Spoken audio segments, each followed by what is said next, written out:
Hey guys, so 2 weeks ago I tried a 4.5 day fast mimicking diet.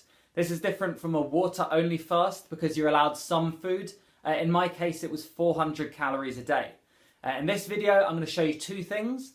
Firstly, if you've watched days 1 to 4 on my channel, I'm going to show you day 5, which was my refeed day. Secondly, I'm going to talk about my results, my experience as a whole, and what I would do differently if I were to do the fast again. So first up, the refeed footage. It's less than 2 minutes. I'm just going to roll it now. Here we go. Morning guys, it is day 5, 7 AM. I'm meant to wait till 8 AM to eat, but there's nothing to gain. I have nothing to prove. I've got my Greek yogurt and blueberries ready to eat. I weigh exactly 68 kilos, which is 4.8 kilos lighter than when I started. That's around 10.5 pounds. I'm still going to track today because I think it's important to show the refeed and where my numbers end up, because you can't say that I now weigh 68 kilos, that's not fair. I probably will bounce back to around 71. I've read up about the refeed, so I've got to try and stay away from high sugar and also grains. So I think lunch is going to be sweet potato possibly. Right now, I probably wouldn't want to do this again, regardless of the results. I just don't want to do that again. Morning guys, it's 9 AM. After my Greek yogurt and blueberries, I also had a 3-egg omelette with spinach and green peppers. And then I'm now 70 kilos, so I've put on 2 kilos already this morning, and I need to eat again. This food has just awoken my hunger. Morning guys, just coming up to midday. I'm on my third meal technically. I've had 2 small meals. This is 90 grams of quinoa with a tin of mackerel and some courgette and tomato. So like I say, my total would be up to 1300. For dinner, I know I'm going to have sweet potato and chicken with some veg thrown in. So I'm still feeling quite hungry and looking quite gaunt, so I'm not afraid to eat some more calories today. I think I'm probably going to push for 2000 and then see where I am at 10 o'clock this evening. So I'll speak to you soon. Okay, that was day 5, which was 10 days ago. My first weigh-in was a Sunday night, so I thought my last weigh-in should also be a Sunday night. I've been weighing myself every morning last week, and this is how it's looked since the fast. I'll try and run you through this as quickly as possible. So my fast was from Sunday 2 PM until Friday 7 AM, 113 hours.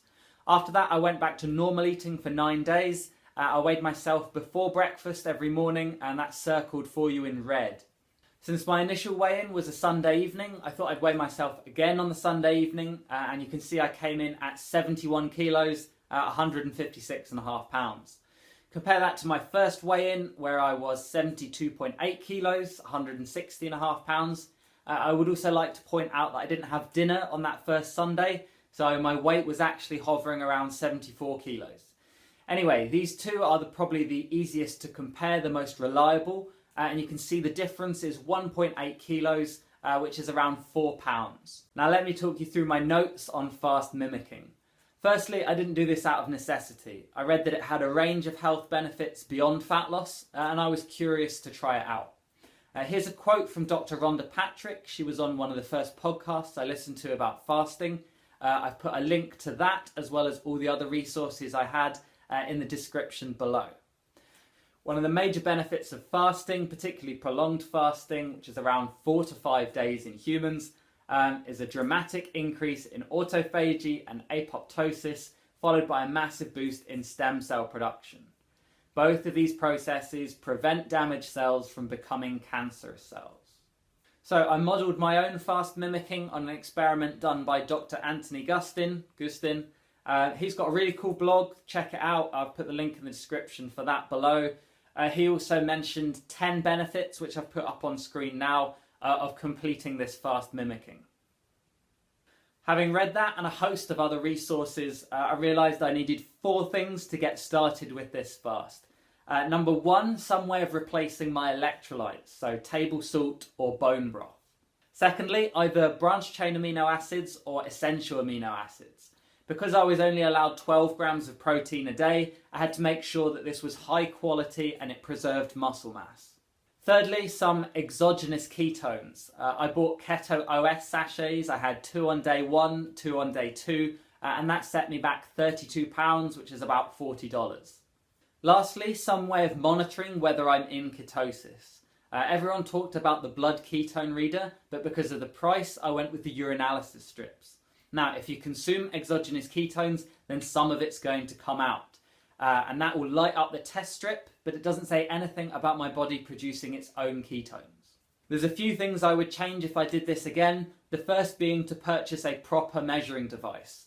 I stopped using the strips on day 3, but because of my extremely low calories, I was pretty sure that I was in ketosis. Which brings me to my second change. I would have eaten more calories. When I read Dr. Gustin's, he had 750 calories a day, and he wished that he'd gone a little bit lower. I think I went too low. I don't think there was any benefit to going with 400 compared to, say, 500. So if I were to do this again, I probably will do it this time next year. I'm going to shoot for 500 calories a day.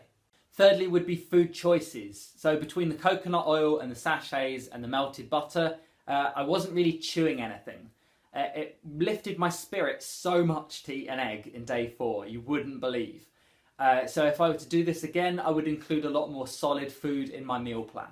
Lastly, and most importantly, would be salt intake. It's quite dangerous to do this unsupervised with no idea how much salt you should be taking on. I was actually quite lightheaded for most of the first 48 hours. I eventually settled on 3/4 teaspoons of salt spread evenly through the day. It's also summer, so I had to monitor my sweat levels. On day 1, I was out sunbathing for an hour and a half, and that really threw off my salts for the day. The most difficult thing for me about the 113 hours was not the hunger levels. It was worrying about my salt intake. You also have to take on more water than you usually do as well, and the whole thing felt too much like a balancing act, and I was worried I was going the wrong way. Speaking of hunger levels, I did track those the whole time as well, so people can see what to expect, but I imagine everyone responds differently. Knowing how filling an egg was on day 4, I can imagine if I had 500 calories a day instead of 400, it would be a completely different graph.